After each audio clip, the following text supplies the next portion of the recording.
sehingga dia nggak berkapasitas, apalagi tidak mengerti agama, nggak mampu berdiri tegak untuk menyatakan sikap persoalan Aceh ini, berdebat dengan RI, melawan kebijakan RI ketika tidak sesuai dengan apa yang sudah ada di dalam Undang-Undang Aceh dengan berdasarkan MOU sendiri. Ini perlu ada sosok yang mampu berdialog, yang mampu public speakingnya yang benar-benar uh, ya setara dengan tokoh-tokoh nasional, tokoh dunia. Ini bukan main-main. Tingkat gubernur ini adalah menentukan karakter sebuah bangsa. Ini tergantung pada pemimpin.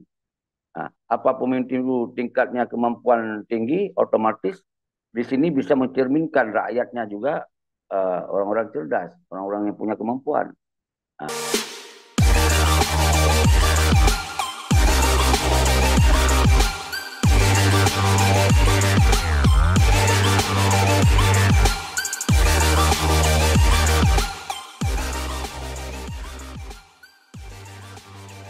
Assalamualaikum warahmatullahi wabarakatuh, sahabat SAS kreatif. Assalamualaikum.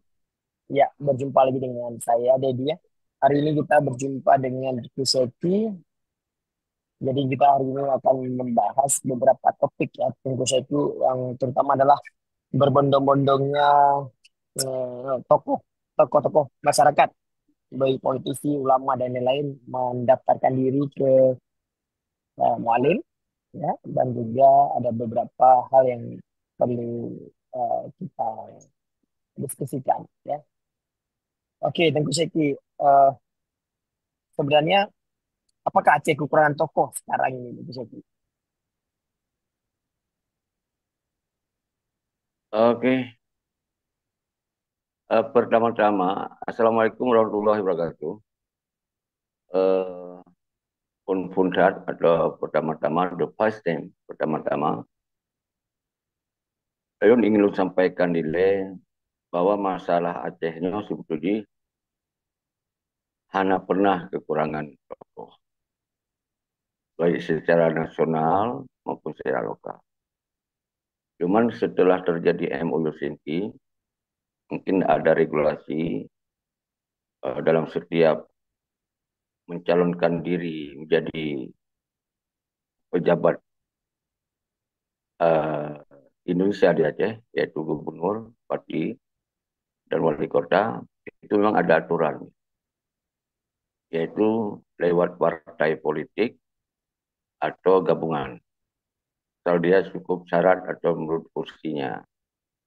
Karena kebetulan sekarang setelah adanya partai lokal, kemudian di situ kita melihat secara jelas pengolahan partai lokal itu sudah seperti mengelola perusahaan, jadi perusahaan politik. Jadi kemudian lahirnya partai lokal ini menutupi langkah-langkah para tokoh-tokoh yang sesungguhnya bersekaliber nasional maupun internasional. Nah, karena yang menguasai partai lokal itu orang-orang yang di bawah pendidikan. Karena dia merasa ada mantan, kemudian memimpin partai, kemudian dia menjadikan partai itu untuk kemudian dia mengusungkan dirinya sendiri atau diusungkan, bukan menjadi partai lokal itu sebagai alat untuk terbukanya para tokoh untuk bisa diusungkan oleh partai itu sendiri. Nah, jadi ini jadi persoalan, bukannya kekurangan tokoh ya. Justru tokoh Aceh yang super elegan, yang di atas rata-rata mengalahi nasional pun banyak.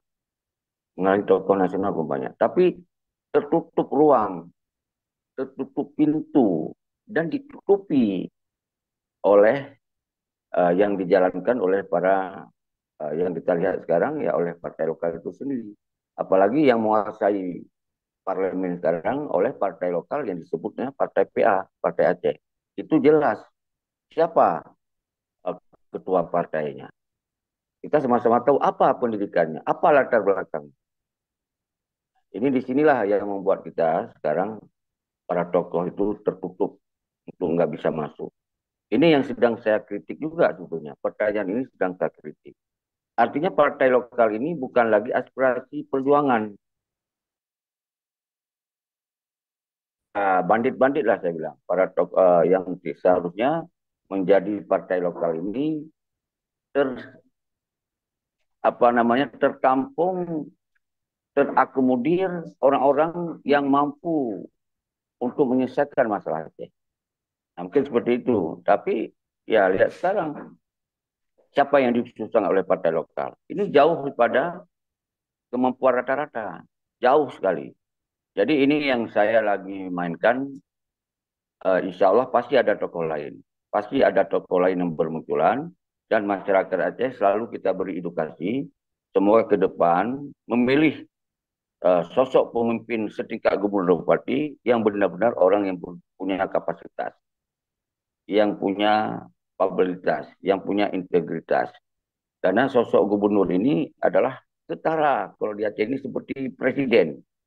Apabila nanti gubernur yang nggak punya kapasitas, apalagi dia tidak mempunyai ilmu agama, yang tidak mampu uh, apa namanya ketika ada perlu dia harus berpidato atau dia harus menjadi imam atau dia harus menjadi pembaca khutbah. Ini sangat miris nanti dianggapkan, sedangkan Aceh terkenal oleh seluruh dunia. Berarti Aceh ini orang yang kuat akidah, yang orang pinter-pinter di bidang agama dan pendidikan lainnya. Ini yang saya ingin sampaikan. Semoga ke depan benar-benar terpilihlah gubernur-gubernur yang punya kemampuan seperti itu. Oke, seperti itu dulu. Oke, tetapi apa namanya, popularitasnya seorang tokoh itu di dihitung dari pengikutnya tersebut. Tapi pengikut banyak ini. Jadi calon lain merasa eh, apa, merasa takut melawan. Itu gimana? Ini cara yang salah.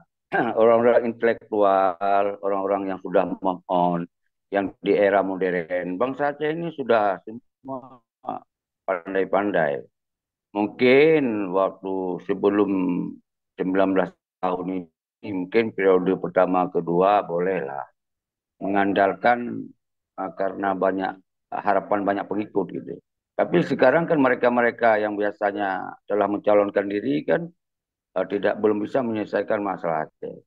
Dan kemudian saya pikir tidak terikat lagi dengan apa namanya ilustrasi pemahaman seakan-akan sosok ini sudah banyak pengikut.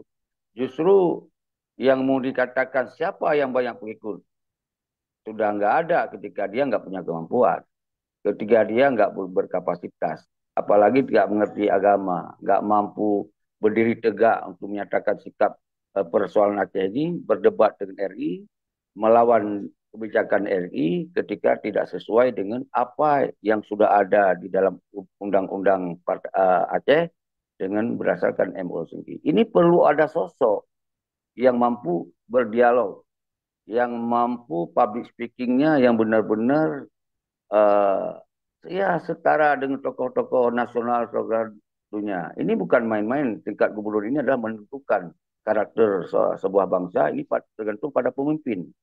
Nah, apa pemimpin itu tingkatnya kemampuan tinggi, otomatis di sini bisa mencerminkan rakyatnya juga orang-orang cerdas, orang-orang yang punya kemampuan. Nah, ini yang mau saya sampaikan.